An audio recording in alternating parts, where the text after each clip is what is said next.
ನಮಸ್ಕಾರ ಸ್ವಾಮಿ. ನಮಸ್ತೆ. ಏನು ದಯನ ಹತ್ರ ನಿಂತು ಬಿಟ್ಟಿದ್ದೀರಲ್ಲ? ಹುಷಾರಿಲ್ಲ, 5-6 ದಿವಸದಿಂದ ಸ್ವಾಮಿ. ಎಲ್ಲ ಬೇದಿಯಾಗಿ ಏನು ಹುಷಾರಿಲ್ದೇನೆ ಆಯ್ತಾ ಇದೆ, ಮಲ್ಕು ಆಗ್ತಾ ಇಲ್ಲ. ಇದಕ್ಕೇನು ಔಷಧಿ ಮಾಡಬೇಕು ಅನ್ನೋದೇ ಯೋಚನೆ ಮಾಡ್ತಾ ಇದ್ದೀನಿ ಸ್ವಾಮಿ ನಾನು. ಯಾವ ರೀತಿ ಬೇದಿ ಆಯ್ತಾ ಇದೆ?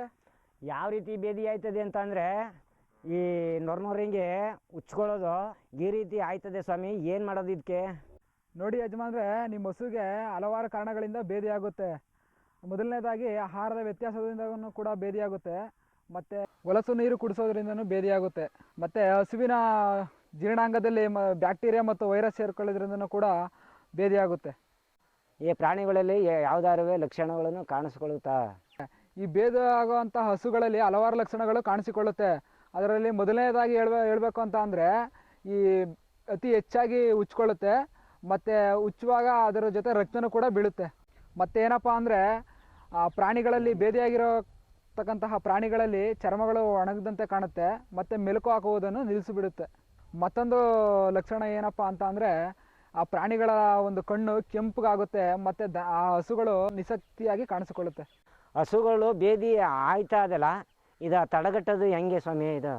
ಯಜಮಾನ್ರೆ, ಈ ಜಾನುವಾರುಗಳಲ್ಲಿ ಬೇದಿ ಆಗುವಂತಹ ಅದನ್ನು ನಿಯಂತ್ರಿಸೋಕ್ಕೆ ಹಲವಾರು ಕ್ರಮಗಳಿವೆ. ಅದರಲ್ಲಿ ಮೊದಲನೇದಾಗಿ ಹೇಳಬೇಕಂದ್ರೆ, ಸ್ವಚ್ಛ ಪೌಷ್ಟಿಕ ಆಹಾರವನ್ನು ಕೊಡಬೇಕು.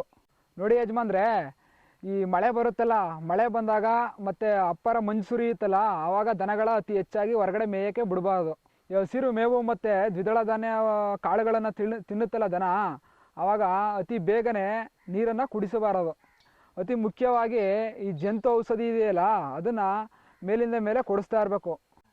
ನಮ್ಮ ಹಸ ಉಚ್ಕೋತಾ ಇರ್ತದೆ, ಅದಕ್ಕೆ ನಿಮ್ಮಲ್ಲಿ ಯಾವ್ದಾರು ಔಷಧಿ ತಯಾರು ಮಾಡ್ಕೊಳ್ಳೋದಿದ್ದದ, ನಾವು ಕಾಸು ಖರ್ಚು ಮಾಡ್ಕೊಳ್ದೇ ಇರೋದು?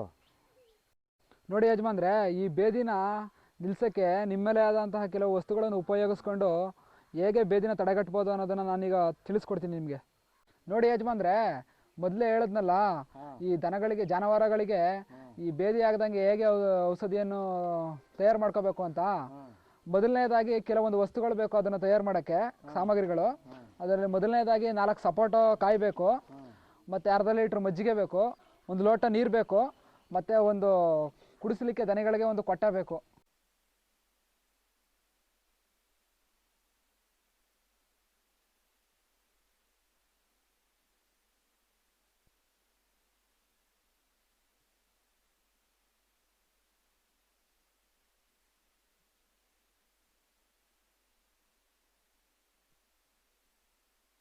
ಈ ಕಾಯಿಗಳು ಏನು ಮಾಡಿದೆ ಸ್ವಾಮಿ?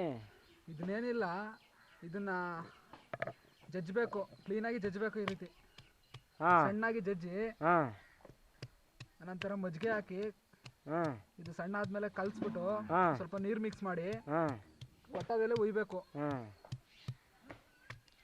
ಇದು ಇದರಲ್ಲಿ ಜಜ್ಜಿ ಪಡೆದಲ್ಲಿ ಓದ್ಬಿಟ್ರೆ ಈ ಬೇದಿ ಆಗೋದು ನಿಂತೋಯ್ತದೆ ಸ್ವಾಮಿ? ಇದು ನಿಂತೋಗುತ್ತೆ.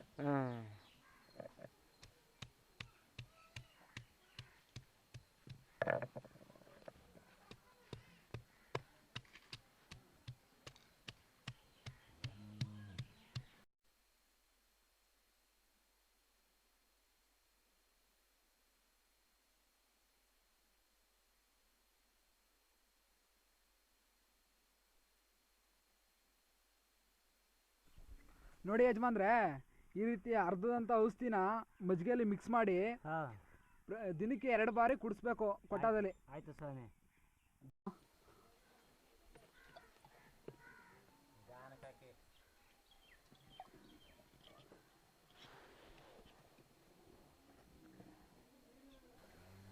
ನೋಡಿ ಯಜಮಾನ್ರೆ, ಈ ಸಪೋಟಕಾಯಿ ಅರ್ಧ ಸಣ್ಣ ಆದ ನಂತರ ಈ ಥರ ಮಜ್ಜಿಗೆ ಮತ್ತು ನೀರಿಗೆ ಮಿಕ್ಸ್ ಮಾಡಿಕೊಂಡು ಪ್ರತಿದಿನ ಬೆಳಿಗ್ಗೆ ಮತ್ತು ಸಾಯಂಕಾಲ ಕೊಡಬೇಕು.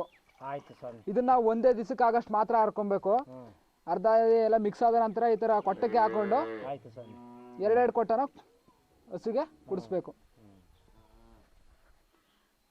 ಔಷಧಿಯನ್ನು ತೆಗೆದುಕೊಂಡು ಈ ರೀತಿ ದನ ಇಟ್ಕೊಂಡು ದಿನಕ್ಕೆ 2 ಬಾರಿ ಕುಡಿಸ್ಬೇಕು. ನಮ್ಮ ರೈತರಿಗೆ ಯಾವ್ದಾರು ಸಂದೇಶ ಕೊಡ್ತೀರಾ? ನೋಡಿ ಯಜಮಾನ್ರೆ, ಈ ಜಾನುವಾರುಗಳಿಗೆ ಬರತಕ್ಕಂಥ ನಾನಾ ಕಾಯಿಲೆಗಳನ್ನು ತಡೆಗಟ್ಬೋದು. ಹೆಂಗಪ್ಪ ಅಂತಂದರೆ, ಪ್ರಥಮವಾಗಿ ಆಹಾರವನ್ನು ಸ್ವಚ್ಛತೆ ಇರುವಂತಹ ಆಹಾರವನ್ನು ಕೊಡಬೇಕು. ಮತ್ತು ದನಗಳಿಗೆ ಚೆನ್ನಾಗಿರೋ ನೀರನ್ನು ಕುಡಿಸ್ಬೇಕು, ಆಯಿತು ಮತ್ತು ಕೊಟ್ಟಿಗೆಯನ್ನು ಸ್ವಚ್ಛತೆಯಿಂದ ಕಾಪಾಡ್ಕೋಬೇಕು. ಹೇಳಿ ಸರ್. ಇಷ್ಟೆಲ್ಲ ತಿಳುವಳಿಕೆ ಕೊಟ್ಟಿದ್ದೀರಿ ಸ್ವಾಮಿ, ನಿಮಗೆಲ್ಲ ಧನ್ಯವಾದಗಳು ಸ್ವಾಮಿ. ನಿಮಗೂ ಧನ್ಯವಾದಗಳು.